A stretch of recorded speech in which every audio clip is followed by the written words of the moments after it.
નમસ્કાર મિત્રો, સ્વાગત છે તમારું આપ સૌની સિયારી ચેનલ ગુજરાતી સાહિત્ય વિદ નિકુંજ યુટ્યુબ ચેનલમાં હું નિકુંજ પરમાર આપ સૌનું તહે દિલ સ્વાગત કરું છું।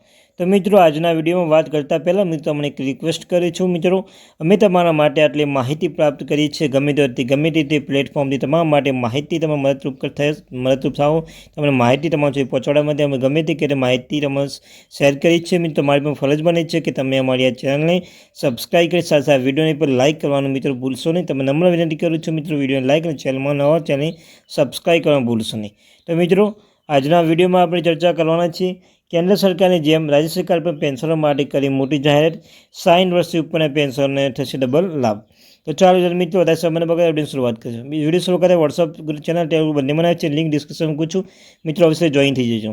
તો મિત્રો, આજે જે રાજ્ય સરકારે તેના કર્મચારીઓ માટે પેન્શનો માટે મોંઘવારી ભથ્થું ડીએમ નોંધપાત્ર વધારાની જાહેરાત કરી છે, જે 4% વધારો દર્શાવે છે। સત્તાવાર આદેશ જારી કરાયેલા નિયમનું ઝડપથી પાલન કરવામાં આવ્યું હતું। આ પગલાં રાજ્ય સરકાર સાથે સંકળાયેલા કર્મચારી નોંધપાત્ર નાણાકીય રાહત ટેકો મારવાની અપેક્ષા ડીએ વધારવા માટે કર્મચારી સતત વિનંતીઓ જવાબ આવે છે તેમની ચિંતાઓને દૂર કરવા માટે સરકાર પ્રતિબદ્ધતા પ્રકાશિત કરે છે। જ્યારે સરકાર મોંઘવારી ભથ્થામાં ડીએમાં વધારો કરે છે ત્યારે તે પ્રોગ્રામ કર્મચારીઓને મળતા મોંઘવારી ભથ્થાને સીધી અસર કરે છે, જેના કારણે તેમના પગાર અથવા પેન્શન નોંધપાત્ર વધારો થાય છે। જ્યારે આપણે ડીએની વિભાવના અભ્યાસ કરીએ છીએ ત્યારે આ પદ્ધતિ વધુ સ્પષ્ટ બની જશે। તો મિત્રો, અનિવાર્યપણે જેમ જેમ ફુગાવાનો દર વધે છે તેમ તેમ તમારા પૈસાની ખરીદ શક્તિ ઘટે છે। પરિણામ, જો તમારા પગાર વધારો ફુગાવાનો દર સાથે મેચ કરવામાં અથવા વટાવવાનું નિષ્ફળ જાય તો તમારી વાસ્તવિક કમાણી ઘટાડો સૂચવે છે।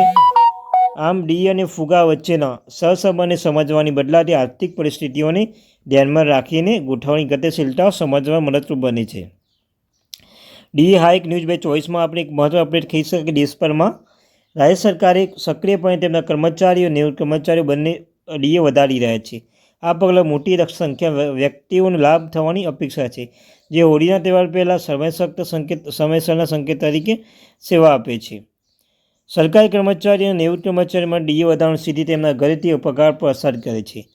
પરિણામે કર્મચારીઓની સતત માંગ છે કે સરકારને પ્રવર્તમાન આર્થિક પરિસ્થિતિઓ સાથે વધુ સારી રીતે સંરેખિત કરવા માટે ડીએ દર વધારવાની વિનંતી કરે છે। તો મિત્રો, કેન્દ્ર સરકાર બાદ હવે જે વિવિધ રાજ્ય સરકારો તેમના કર્મચારીઓને હોળીની ભેટ આપી રહી છે। તાજેતરમાં કેન્દ્ર સરકાર કર્મચારીઓના મોંઘવારી ભથ્થામાં ડીએમાં 4%નો વધારો કરવાનો નિર્ણય કર્યો છે। જેવી રીતે મિત્રો, જે બાદ હવે ઝારખંડ અને કર્ણાટક સરકારે પણ રાજ્ય સરકારના કર્મચારીઓને ખુશખબર આપી છે। ઝારખંડ સરકારે રાજ્ય સરકારના કર્મચારીઓને મોંઘવારી ભથ્થામાં ડીએમાં મૂળ પગારના 50% સુધી વધારો કરી દીધો છે। અત્યારે તેમનો હાલ પરિસ્થિતિમાં 46% દર હતો। તો મિત્રો, આ માહિતી આપણને તમને ગમી હોય તો મારી આ ચેનલને સબસ્ક્રાઈબ કરવાનું ભૂલશો નહીં। આવી સરકારી કર્મચારી, નિવૃત્ત કર્મચારી, પેન્શનધારકો બાબતે, પગાર બાબતે, ડીઆર બાબતે, એચઆરએ બાબતે તમને મળતી રહેશે।